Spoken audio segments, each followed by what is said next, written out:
Hi everyone, তোমরা সকলেই কেমন আছো? আশা করি তোমরা সকলেই ভালো আছো, সুস্থ আছো। আমিও কিন্তু বেশ ভালো আছি। আজকে না সকাল থেকে কোনো ভিডিও শ্যুট করতে পারিনি। আকাশটা না প্রত্যেক দিন সকালবেলা করে বৃষ্টি আসে, আর যদি বৃষ্টি আসে না একদমই ভালো লাগে না, আর কাজ করতে কোনো এনার্জি জাগে না। এখানে পাতাকপি বানিয়ে নিলাম, একদম বড় বড় করে পাতাকপি বানিয়ে নিয়েছি। হাতের মধ্যে এত ব্যথা না। আর মাছের ঝোলের জন্য কিন্তু আলু বানিয়ে নিয়েছি।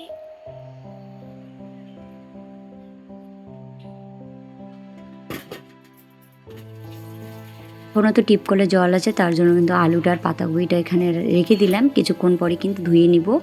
আর সকালবেলা চা খাওয়াও হয়ে গেছে, আর বাসন ঠাসনও কিন্তু ধুয়ে রেখে দিয়েছি। আজকে তো সকালবেলা কোনো প্রাইভেট নেই, তার জন্য কিন্তু আমারই পড়াতে হচ্ছে। মানে এদিকে কাজ করছে আর এদিকে কিন্তু মেয়েকে পড়াচ্ছিও। আজকে পড়বে ইতিহাস। অনেক মানে 2 চ্যাপ্টার এখনও মানে কমপ্লিট হওয়া বাকি আছে, তার জন্য কিন্তু ইতিহাসটাই পড়াচ্ছি। যেগুলো আর কি মানে সিলেবাসে পড়া দিয়েছে কমপ্লিট হয়নি, সেই পড়াগুলোই কিন্তু আর কি পড়াবো এখন। দেখ এদিকে পড়।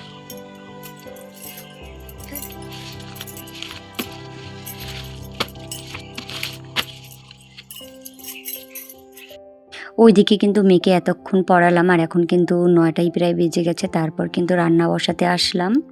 আজকে কিন্তু দুবেলা রান্নাটা একবারই করে নিব। কালকে না ডিমের ঝোল করেছিলাম, অনেকগুলো ডিম ফ্রিজে ছিল, সেগুলোই আর কি তরকারি করেছিলাম। তো আমাদের দাদাভাই না একদমই ডিমের ঝোল আর কি খেতে পারে না। আমার কালকের থেকে না শরীরটা একটু খারাপ, আঙ্গুলের মধ্যে অনেকটা ব্যথা, তার জন্য তো কাজ করতেও সমস্যা হচ্ছিল। তার জন্য কিন্তু কালকে না সকালবেলা ফ্রিজের মধ্যে ডিম ছিল, সেই ডিমগুলোই রান্না করেছিলাম। কিন্তু তোমাদের দাদাভাই না দুবেলার মধ্যে একবেলাও ভাত খেতে পারেনি। তার জন্য কিন্তু রাত্রিবেলা আমাকে ফোন করে বলল যে এখন কিন্তু রাত্রিবেলা আমি মাছ নিয়ে যাচ্ছি। আমি এবার কি করেছি বলো তো, সকালবেলা তো সেরকম করে খাওয়া হয়নি। আমি এবার করেছিলাম কি, ভাত বেঁচে গেছিলো, সেই ভাতগুলো আবার জল দিয়েছিলাম। সকালে রান্না করেছিলাম, তার জন্য ভাতগুলো জল দিয়ে রেখেছিলাম। আর কি করেছিলাম, ডাল ভিজিয়ে রেখেছিলাম। ভেবেছিলাম রাত্রিবেলা হয়তো ডিম নিয়ে আসবে তোমাদের দাদাভাই, মামলেট করব আর মানে ধরো বড়া করব। কিন্তু তোমাদের দাদাভাই মাছই নিয়ে এসেছিলো, পরে মাছ ভাজা আর সেই জল দেওয়া ভাতই কিন্তু খেয়েছিলাম রাত্রিবেলা। আর 6 পিসের মতো রেখে দিয়েছি, আজকে কিন্তু দুবেলা আর কি হয়ে যাবে। আজকে কিন্তু আমি ভীষণ কষ্ট করে রান্না করছি। আমার আঙ্গুলটার পরিস্থিতি দেখেছো? আমি যে খুন্তিটা নাড়াবো না, সে পরিস্থিতিটাও কিন্তু আমার আর কি হাতের মধ্যে নেই। এতটাই ব্যথা আঙ্গুলের মধ্যে। তোমরা দেখছো তো আমি খুন্তিটা কিভাবে ধরেছি। আজকে ভীষণ কষ্ট করে রান্না করলাম। কালকেও কষ্ট ছিল, কিন্তু আজকে না আঙ্গুলটা আরও বেশি ফুলে গেছে, আর আজকে আরও ব্যথাটা একটু বেশি হয়ে গেছে। আমি কিন্তু প্রত্যেকদিন রান্না করার আগে চালটাকে ধুয়ে রেখে দিই, তাহলে কি হয় বলো তো, ভাতটা কিন্তু খুব ঝরঝরে হয়। তার জন্য কিন্তু প্রত্যেকদিন তাই করি রান্না করার আগে।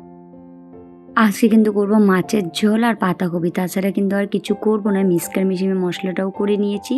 এই হাতের অবস্থায় তো একদমই পাটা দিয়ে মশলা বাটাই যাবে না। আর মাছ কিন্তু ভাজা হচ্ছে।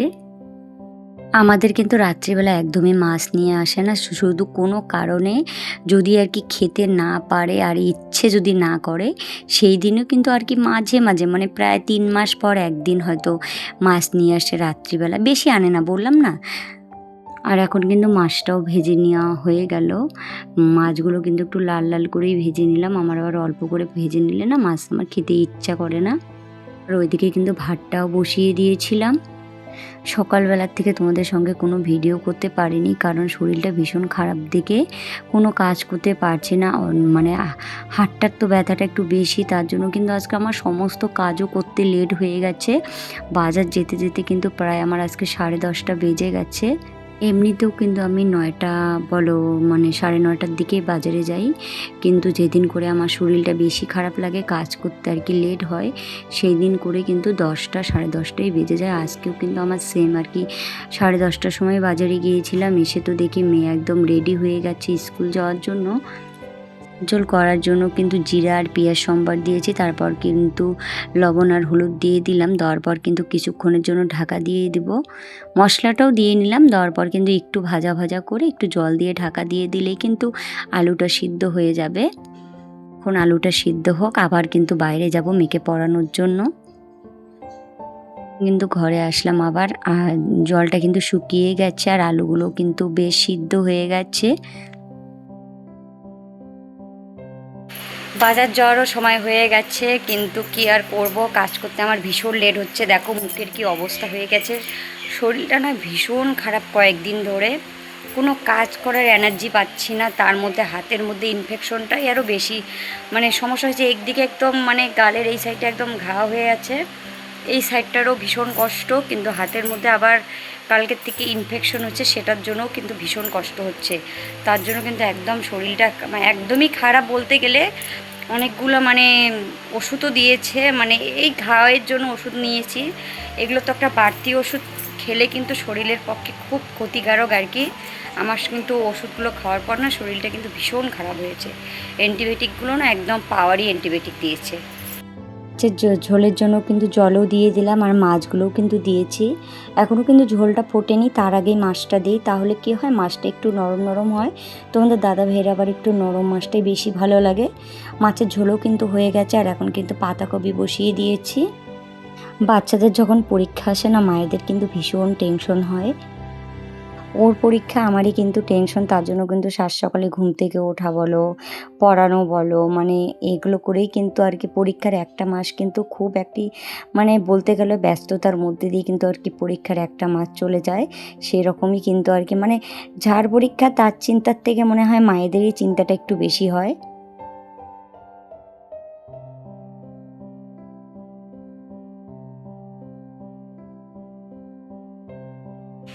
এই গাছের ফুলের কথা আর তোমাদেরকে কি বলবো।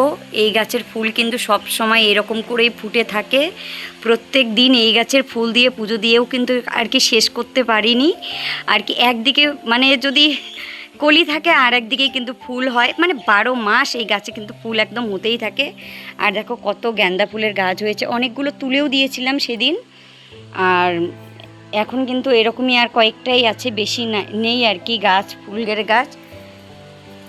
আমি কিন্তু অনেক গাছ আর কি ডাল কেটে কেটে লাগিয়েছি, অনেক গাছের চারা হয়েছে দেখো, মানে অনেক অনেক অনেক চারা, মানে আমার চারা মানে কাটিং লাগা দেখলে তোমরা অবাক হয়ে যাবে। এখানেও কিন্তু একদম জবা বলো অনেক, এই যে এখানেও কতগুলো আর কি কাটিং লাগিয়েছিলাম, সবগুলোই কিন্তু ফুলের চারা হয়ে গেছে। রান্না তো পুরো কমপ্লিট, এখন আর রান্নাঘর পরিষ্কার করব না, আজকে লেট হয়ে গেছে।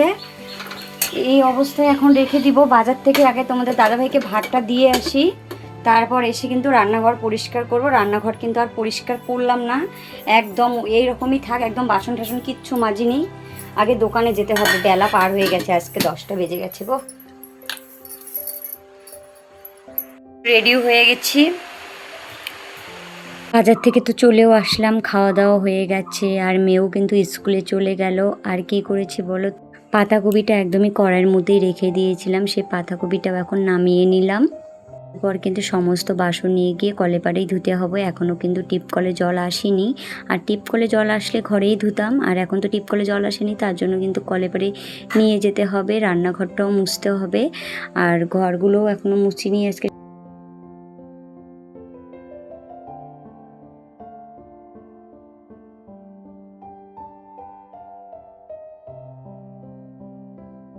বাসনগুলো কলে পাড়ে নিয়ে গিয়ে ভিজিয়ে রেখে আসলাম, তারপর কিন্তু ঘরটা মুছে নিব। আগে এই দিকের কাজগুলো কমপ্লিট করব, তারপরেই কিন্তু কলে পাড়ে যাব। কলে পাড়ে আবার জামা কাপড়ও কাচা বাকি আছে, সেগুলোও করতে হবে।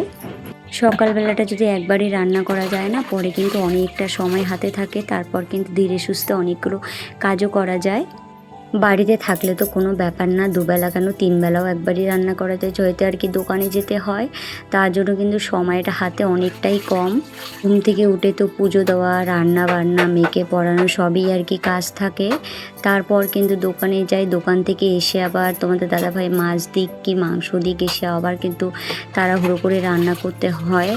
রান্না করতে করতে তো প্রায় কিন্তু আবার দুপুরবেলা যাওয়ার কিন্তু সময় হয়ে যায়, 2টার দিকে তো আমি দোকানে যাই, আরও কিন্তু সময়টা কিন্তু প্রায় হয়েই যায়।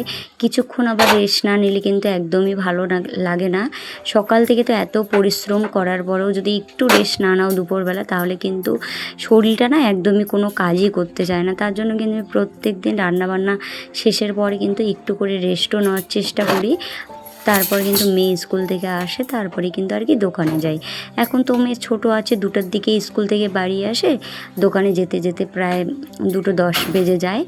কিন্তু কিছুদিন পর তো যখন 5-এ উঠবে, হাই স্কুলে যাবে, সেদিন তো তখন তো আবার ফির একটু মেয়ের আবার আসতে লেট হবে। জানি না তখন আবার কি করব, আসুক সময় দেখা যাবে তখন আবার কি করি। কয়েকদিন ধরে তো একদম বৃষ্টি, সকাল থেকে একদম বৃষ্টি শুরু হয়ে যায়। জামাগুলো আজকে 2 দিন থেকে শুকাচ্ছি, তবুও কিন্তু জামা কাপড়গুলো একদমই শুকাচ্ছে না। আর এখন কিন্তু বাইরে একটু মেলে দেবো, অল্প অল্প রৌদ্র উঠেছে, এখনও কিন্তু ঠিক মতো রৌদ্রও ওঠেনি। ঘরের মধ্যে একদম ভিজা জামা কাপড় জমা হয়ে থাকলে না একদমই ভালো লাগে না।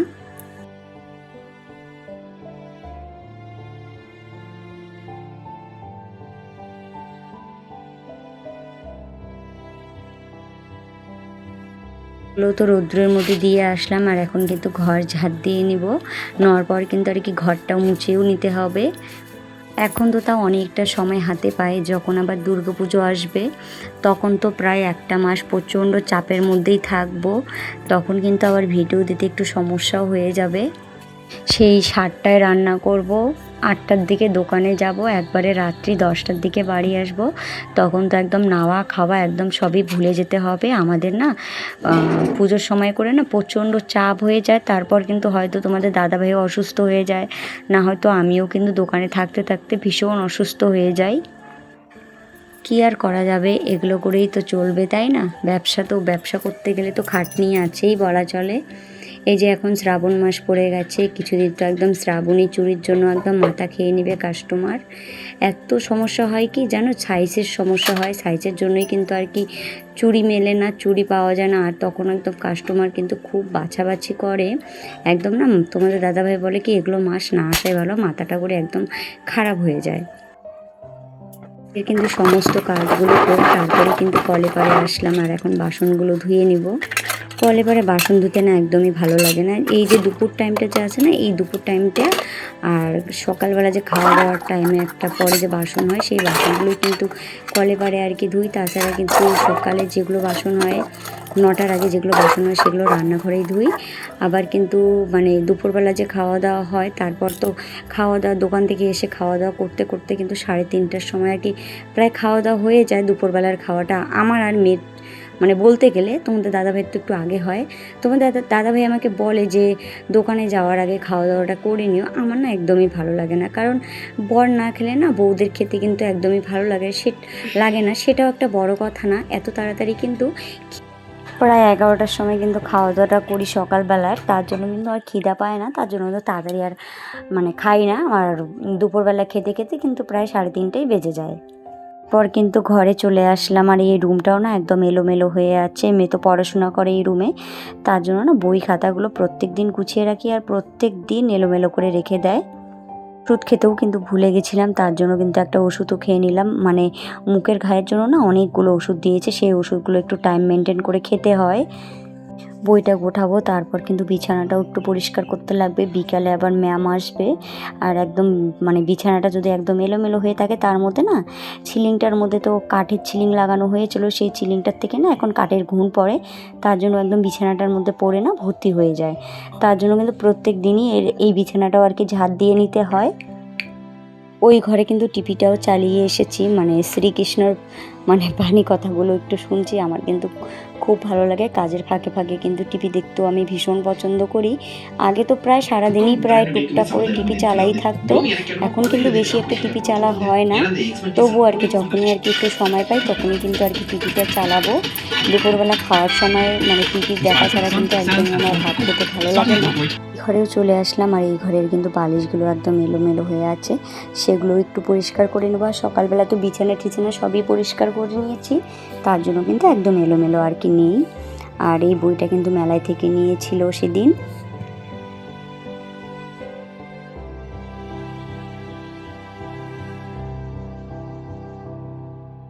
এখন কিন্তু দুপুরবেলা বাজারে চলে আসলাম, মেয়েও স্কুল থেকে এসেছে আর মেয়েকেও কিন্তু আর কি নিয়ে এসেছি। তো আমাদের দাদাভাই কিন্তু বাড়িতে চলে গেল খাওয়ার জন্য। আর দুপুরবেলা করে না বাজারটা কোনো দিন করে ফাঁকাই থাকে, আবার কোনো দিন কিন্তু আবার ভিড়ও থাকে। মানে এক এক দিন এক এক সময় করে তো প্রচুর ভিড় থাকে, একদম মানে ভিড় পড়ে যায়, মানে কোনো আমি দিশা পাই না। আর কোনো দিন করে কিন্তু ফাঁকাই থাকে। আজকে বেশি একটা ভিড় পড়েনি, আজকে কিন্তু টুকটাক করে কাস্টমার আসছিল। আর কাস্টমারের সামনে তো একদমই ভিডিও করিনি, আমি কিন্তু পরেই ভিডিও করছি। আর অনেকগুলো কিন্তু দোকানের মালও এনেছে কালকে রাত্রিবেলা। পলারও তো ডিজাইন একদম প্রচুর আছে। পলার ডিজাইনগুলো না ইদানিং খুব আর কি পলাটা চলে এখন, কিন্তু মানে বউরা কিন্তু এখন। তাহলে চলো বন্ধুরা, ভিডিওটা আর বড় করবো না। ভিডিওটা তোমাদের কেমন লেগেছে অবশ্যই কমেন্টের মাধ্যমে জানিও, আর ভালো লাগলে অবশ্যই একটা লাইক করে